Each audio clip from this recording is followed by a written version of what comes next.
ছাত্র রাজনীতি নিষিদ্ধ করতে হবে। তো সেই জায়গা থেকে গত দীর্ঘ 1.5 যুগের বেশি সময় ক্যাম্পাসে কর্তৃত্ববাদী ছাত্রলীগের যে রাজনীতিক এক ধরনের সংস্কৃতি তারা পরিচালনা করেছিল, যেটি একটি প্রজন্মের মধ্যে, শুধু 2-4 বছরের শিক্ষার্থীর মধ্যে না, বরং একটি প্রজন্মের মধ্যেই ছাত্র রাজনীতি নিয়ে এক ধরনের ভীতি সৃষ্টি করেছিল। এবং বিভিন্ন বিশ্ববিদ্যালয় এবং শিক্ষা প্রতিষ্ঠানে ছাত্র রাজনীতি রাখা না রাখা নিয়ে এই 5ই আগস্ট পরবর্তী সময়ে এখনো পর্যন্ত যে বিতর্কটি চলমান রয়েছে সেটি হচ্ছে ছাত্র রাজনীতি থাকবে কি থাকবে না, এবং ছাত্র রাজনীতির ধরন কি হবে এই বিষয়গুলো নিয়ে।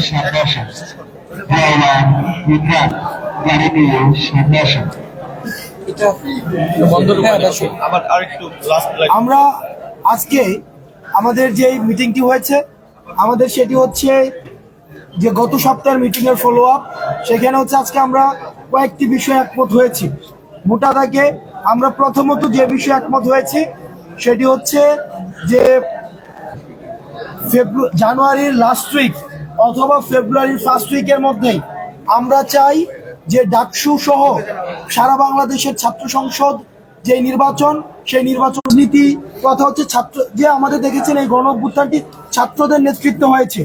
এই ছাত্রদের নেতৃত্বকে লেজিটিমাইজ করার জন্য এবং ছাত্রদেরকে আমাদের দেখা গিয়েছে কি দীর্ঘ সময় আমাদের এই যে ডাকসু ইলেকশন বন্ধ করে রাখা হয়েছিল, পরবর্তীতে 2018 হয়েছে, সেটিও এক ধরনের কন্ট্রোলড ইলেকশন ছিল।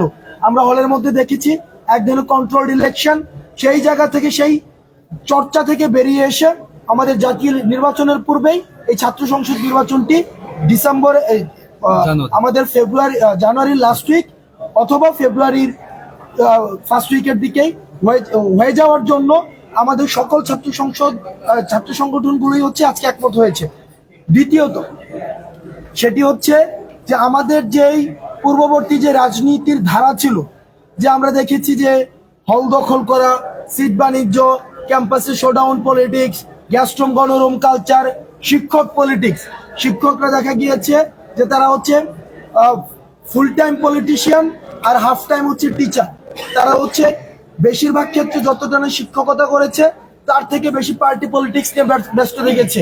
সেটির কারণে ছাত্রদের যে দাবিগুলো, সেই ছাত্রদের দাবিগুলো কিন্তু প্রাধান্য পায়নি, যার কারণে শিক্ষার্থীদের থাকার জায়গাকে কম্প্রোমাইজ করে ক্যাম্পাসে বড় বড় ইমারত উঠেছে কর্মচারী এবং শিক্ষকদের জন্য, কিন্তু ছাত্ররা সেখানে রাস্তায় বারান্দায় সেখানে ঘুমাতে হয় এবং মৃত্যুর কোলে ঝুঁকে পড়তে দেখা গিয়েছে। সুতরাং সিট সমস্যা সমাধানের এই বিষয়গুলো নিয়ে কথা হয়েছে এবং এই অতীতের রাজনীতির যে নেতিবাচক দিকগুলো, সেই দিকগুলো নিয়ে আমরা একমত হয়েছি এবং সেগুলো সংস্কার করে কিভাবে লেজুর ভিত্তিহীন ক্যাম্পাসে ছাত্র সংসদ ভিত্তিক রাজনীতি চালু করা যায়, যেখানে শিক্ষার্থীদের প্রতিনিধিত্ব নিশ্চিত থাকবে, সেগুলো নিয়ে আজকে আলোচনা করা হয়েছে। একটা প্রশ্ন, এটা আমাদের শেষ হয় নাই, আর একটা সিদ্ধান্ত, আর একটা ভাই আপনি আর একটা সিদ্ধান্ত রূপরেখা কত দিবেন? আচ্ছা, আমাদের আরো একাধিক বিষয় আলোচনা হয়েছে। তার মধ্যে একটা ছিল, আমরা তো আসলে নতুন একটা রাজনীতি চাচ্ছি, বিশেষ করে ছাত্র সংগঠনগুলোর মাধ্যমে। আজকে যে সকল ছাত্র সংগঠন ছিলাম আমরা সবাই ঐক্যবদ্ধ হয়েছি। আমরা যার যার জায়গা থেকে আমরা যে একটা সংস্কার চাচ্ছি, সবাই দেশবাসী এবং ছাত্র সমাজ, এই সংস্কারটা আসলে কিরকম হবে, এজন্য আমরা আগামী 20 তারিখের মধ্যে সকল ছাত্র সংগঠন আমরা ঐকমত্য এসেছি যে আমরা সবাই একটি করে প্রস্তাবনা দেব আমাদের পক্ষ থেকে, এবং আমরা সবাই আপনাদেরকে সেই প্রস্তাবনাগুলো ক্লিয়ার করবো ইনশাআল্লাহ। আজকে কতগুলো দল ছাত্র সংগঠন এখানে আমাদের আসলে ভাইয়ের প্রশ্নটার সাথে, সেটা গত সপ্তাহে আপনাদের যে আলোচনা সভাটা বা মিটিংটা হয়েছিল, সেখানে 18 থেকে 19টার মতো ছাত্র সংগঠন ছিল। আজকে আসলে কতজন এসেছে, কতটি সংগঠন প্রতিনিধি এসেছিলেন, বা গত সপ্তাহে যারা এসেছিলেন তারা সবাই উপস্থিত ছিলেন কিনা? যদি না থাকে আসলে সেটার কারণটা কি? আজকে প্রায় 30টি ছাত্র সংগঠনের প্রতিনিধিরা এসেছিলেন, যেটা গত মিটিং এর চাইতে 11টি ছাত্র সংগঠন বেশি। তবে আমাদের এখানে কয়েকটি ছাত্র সংগঠনের প্রতিনিধিরা উপস্থিত হতে পারেননি।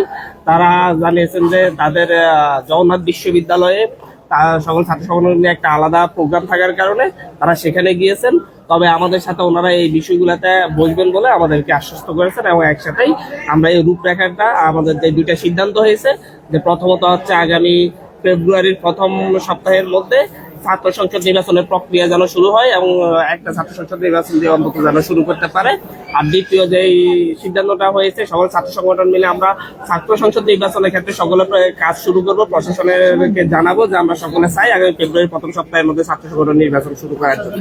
আর দ্বিতীয়ত যে সিদ্ধান্তটা হয়েছে জানানো হয়েছে যে আপনাদেরকে, আমাদের সেকেন্ড সিদ্ধান্তটা হচ্ছে যে আগামী 20 তারিখের মধ্যে প্রতিটি ছাত্র সংগঠন আর সকলে এক জায়গায় ঐক্যমত যে এতদিন যে ছাত্র রাজনীতি চলে আসছে সেই ছাত্র রাজনীতি দূষিত, সেই ছাত্র রাজনীতিতে অনেক ভুল ত্রুটি আছে, সেটা ছাত্রদের জন্য অনেক ক্ষেত্রে ছাত্র রাজনীতি হয়নি। সকলে এই যে ঐক্যমত পোষণ করে সকলে নতুন একটি রূপরেখা তৈরির জন্য একমত হয়েছে। সকলে জানিয়েছে যে সকলে মিলে আগামী 20 তারিখের মধ্যে প্রত্যেকটা ছাত্র সংগঠন নিজস্ব প্রস্তাবনা তৈরি করবে, যেটা নিয়ে ওপেন ডিসকাশন হবে। প্রত্যেকটা ছাত্র সংগঠনের আলাদা আলাদা সবাই মিলে ওপেন ডিসকাশন করবে এবং সবাই এই ওপেন ডিসকাশন শেষে একটা সম্মিলিত একটা রূপরেখা তৈরি করবে, যেটার উপর ভিত্তি করে আগামী বাংলাদেশের আগামী ছাত্র রাজনীতি নির্ধারিত হবে ভবিষ্যতে। আর কি বলতে চাচ্ছিলেন আপনি? আরেকটু কি মানে প্রথমে বলতে চাচ্ছিলেন? দুইটাই ভাই শেষ ভাই। এরপরে মানে সবার হয়ে একটু বলতে চাচ্ছি আর কি, আপনার মানে ধরেন আপনারা যখন মিটিং করবেন আমাদেরকে বা মিডিয়াকে একটু বলে দিয়ে, যাতে আধা ঘন্টা আগে আপনাদের মিটিং এর আমরা একটু আসি, মানে সাড়ে থেকে বসে লাগে সবার অবস্থা কিন্তু না। আরেকটা ব্যাপার ভাই হচ্ছে চেয়ার টেবিল যেগুলো নিচে করে দেবেন, আমরা আন্তরিকভাবে দুঃখিত। আসলে আপনারা গণমাধ্যমের কর্মী যারা রয়েছে নিরলসভাবে পরিশ্রম করে যাচ্ছেন এবং আমাদের বার্তাটি আপনাদের কাছে যে আপনারা জনগণের কাছে পৌঁছে দিচ্ছেন সেটির জন্য আমরা কৃতজ্ঞ। তো আরেকটা বিষয় আমি আপনাদেরকে অনুরোধ করবো বস্তুনিষ্ঠ সংবাদ প্রচারের জন্য। যেমন গতকাল যেটা হয়েছে, গতকাল কিন্তু সারা দেশে এক ধরনের একটা মিস ইন্টারপ্রিটেশন হয়েছে, যেখানে বলা হয়েছে যে আপনারা যদি সুযোগ থেকে এটা প্রচার করেন, কারণ অন্তত এটা হচ্ছে ছাত্রদের কাছে যে আমাদের একটা বিশ্বাসযোগ্যতা বা গ্রহণযোগ্যতা রয়েছে, সেটির মধ্যে কিন্তু ছাত্ররা আমাদের কাছে গ্রহণযোগ্যতা রাখে, সেই জায়গা থেকে তারা আশাহত হয়। গতকাল কিন্তু ডক্টর মোহাম্মদ ইউনূসের সাথে যে মিটিংটি হয়েছে সেটি কিন্তু কোনো ছাত্র সংগঠনের মিটিং ছিল না, কিন্তু অনেক গণমাধ্যম সেটিকে প্রচার করেছে যে ছাত্র সংগঠনগুলোর সাথে ডক্টর মোহাম্মদ ইউনূসের মিটিং, যাতে করে যে সমস্যাটি হয়েছে, বাংলাদেশে ক্রিয়াশীল ফ্যাসিবাদ বিরোধী অনেকগুলো ছাত্র সংগঠন রয়েছে যাদের এই আন্দোলনে তাদের অবদান অনস্বীকার্য। সুতরাং আমরা তাদেরকে বাদ দিয়ে যদি আমরা ডক্টর মোহাম্মদ ইউনূসের সাথে আমরা কোনো মিটিং করতে যাই, এই জিনিসটি হচ্ছে খুবই দৃষ্টিকটু। কারণ এই মিটিং এর এজেন্ডা কিন্তু ছাত্র সংগঠনগুলোর সাথে ডক্টর মোহাম্মদ ইউনূস বসেননি, বরং উনি যেহেতু উনি বলেছেন যে বিভিন্ন স্ট্রাইকের সাথে উনি বসা অব্যাহত রাখবেন, কিছুদিন পরে প্রাইভেট বিশ্ববিদ্যালয়গুলোর সাথে বসবেন, ছাত্র সংগঠনগুলোর সাথে উনি আলাদা বসবেন, রাজনৈতিক দলগুলোর সাথে উনি আলাদা বসছেন। গতকাল যারা জুলাই গণঅভ্যুত্থানে ডিবিতে তুলে নিয়ে গিয়েছিল এবং যারা হচ্ছে নেতৃত্ব বর্তমানে রয়েছে নতুন অর্গানোগ্রাম, আমরা কনসার্ন গুলো জানাতে তাদের কাছে গিয়েছিলাম, যে রিসেন্ট যে কনসার্ন গুলো, কিন্তু মিডিয়াতে যেটি এসেছে সেটি হচ্ছে যে ছাত্র সংগঠনের সাথে আলোচনা করা। তা আমরা অনুরোধ করব যদি আপনাদের জায়গা থেকে সুযোগ থেকে এই জিনিসটা প্রচার করার। আর দ্বিতীয়ত আমরা খুবই দুঃখিত যে আপনাদেরকে হচ্ছে এতক্ষণ অপেক্ষা করানোর জন্য। ভবিষ্যতের যে মিটিং গুলো হবে সেগুলো যতটা সম্ভব প্রিসাইজ করে আপনাদেরকে আপডেট রাখার আমাদের সর্বোচ্চ আমাদের প্রচেষ্টা থাকবে। এবং পর্যাপ্ত চেয়ার না থাকায় কিছু সাংবাদিক বৈষম্যের শিকার হয়েছেন, কেউ একদম ফ্লোরে থাকতে হয়েছে ভাই, কেউ ওখানে চেয়ারে বসেছেন। আমরা বৈষম্যের শিকার হতে চাই না। আমরা বিশেষের উপায় নিচ্ছি কিন্তু আন্দোলনে নাম থ্যাংক ইউ সো মাচ। চেয়ার কালকন্ডা দেন ভাই।